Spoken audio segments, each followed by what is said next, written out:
Hello there, my friends, again. I'm going to continue with some fairy tales, and this one is about a prince, and he's not real good. In fact, he's pretty naughty. So I'm going to read to you by Benoit de Becker, The Naughty Prince. Let's see what mischief he's getting up to. Once there was a little prince who didn't love anything or anybody. Luckily for him, and even luckier for everyone else, Prince Niles lived on a deserted planet lost at the ends of the universe. I love misery, he told himself. I hate happiness, he added, gnashing his teeth. I detest niceness, he cried. But he was lonely on his little planet. To pass the time, Prince Niles said wicked things and thought wicked thoughts. He was very naughty.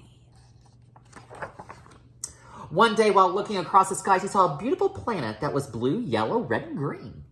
The planet was small, but so bright and pretty that its laughter and joy seemed to reach all the way up to him. Prince Niles was incensed. I can't allow this planet to go on with its willful pleasantness, he exclaimed. And he leaped into his rocket, intent on making the lives of the planet's inhabitants as miserable as possible.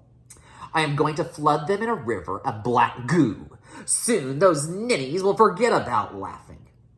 He was really a very naughty prince. But instead of pressing the black goo button, Prince Niles pressed the accelerator button. The rocket went screech. How do you drive this thing? He cried. When he awoke, Prince Niles was lying comfortably in a downy bed with a large bump on his forehead. Where am I? He cried. At our house, the little girl answered politely. We brought you here after your accident, her dog explained kindly. Your rocket is completely destroyed, but don't be sad. Here you are surrounded by friends, said the little girl. Friends? Snarled Prince Niles. I have no friends. Then you've come to the right place, cried the small dog. We're all friends here, except for the frogs. Ugh, the frogs, agreed the little girl. The frogs are so vain and petty. They are always threatening to do something naughty, but soon you will see everyone else is very nice. I do see, thought Prince Niles. Those frogs give me an idea, a naughty idea. But before he acted on his idea, he wanted to annoy the polite little girl and her polite little dog. He shouted at the top of his lungs, I'm hungry! The polite little girl and her dog served him a huge meal, and he ate and ate and ate. Then he ate some more. When he was finally done, because there was no more food to be eaten, he gave a very loud burp. Then he left without so much as a thank you or even goodbye. Prince Niles was very naughty, and he was planning more naughtiness. As he walked down the road looking for the frogs, Prince Niles passed cheerful people everywhere. Good day, one man said in a deep voice. How are you? Someone else inquired. May we help you? Asked another. They were all so disgustingly friendly. As he walked, he thought to himself, I'll soon flatter those vain little frogs. I'll make them think they're big and handsome and strong. And then I'll use them to cover this pretty little planet in a flood of black goo. Finally, Prince Niles arrived in frog country. The frogs dreamed of being big and powerful. From morn till night, they puffed out their cheeks in order to seem bigger and more important. In other words, they were very silly, and Prince Niles could see that they could easily become naughty. Thought Prince Niles. The huffing and puffing of these silly little frogs gives me an idea. His naughty plan was complete. How strange, said Prince Niles, pretending to be surprised. What? Croaked the frogs. People told me the frogs are all small and silly, said the prince. How could those people have lied to me? What? Croaked the frogs. How could those people have said those things? Prince Niles answered in a voice full of honey. Anyone can see how strong and clever you are. What? Exclaimed the frog, surprised and flattered.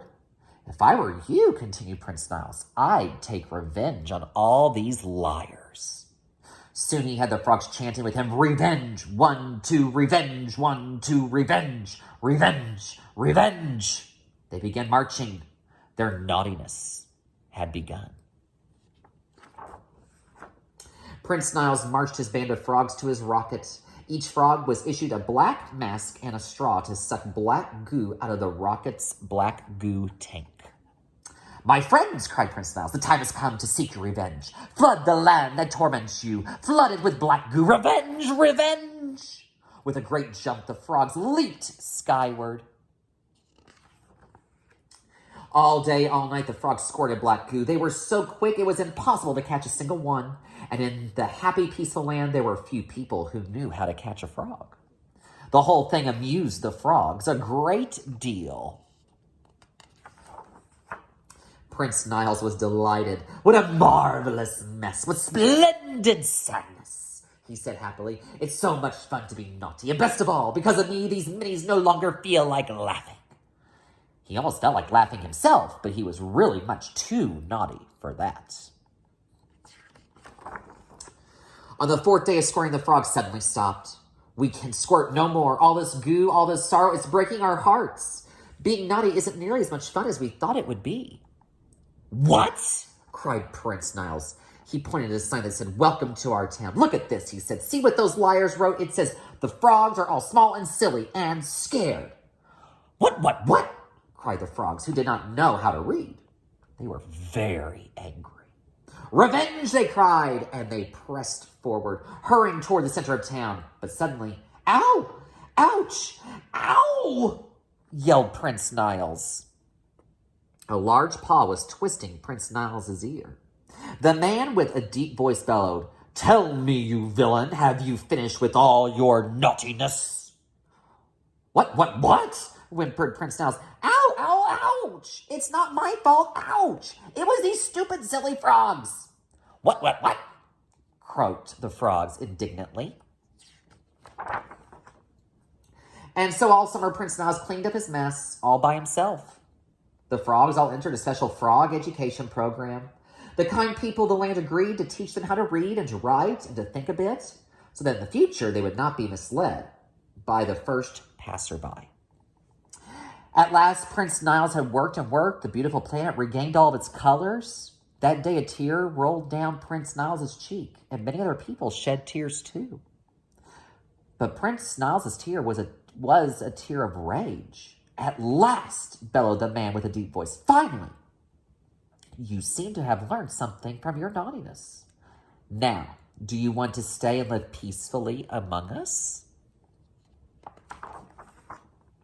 Then Prince Niles answered in a voice of unbelievable naughtiness. One day I'll wipe the smiles off all the faces of you ninnies. He sniffed and added in his voice full of honey. Anyway, you have to put up with me since my rocket has been destroyed. Oh, really? Boomed the man with a deep voice. Don't worry. We can always send you home the old-fashioned way. All at once, everyone lost their tempers. They had had enough of Prince Niles' naughtiness. They kicked him all at once, and so they sent Prince Niles back to his lonely little planet, where he would never bother anyone ever again. The naughty little man could say naughty words and do naughty things all day and night, and no one would ever hear him. He could squirt black goo to his heart's delight, and no one would care. Good riddance, said all the people on the pretty planet, and they went back to their polite ways. They were hardly ever naughty, unless they had to be.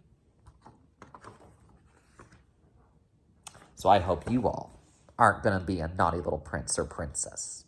Have a good one, guys.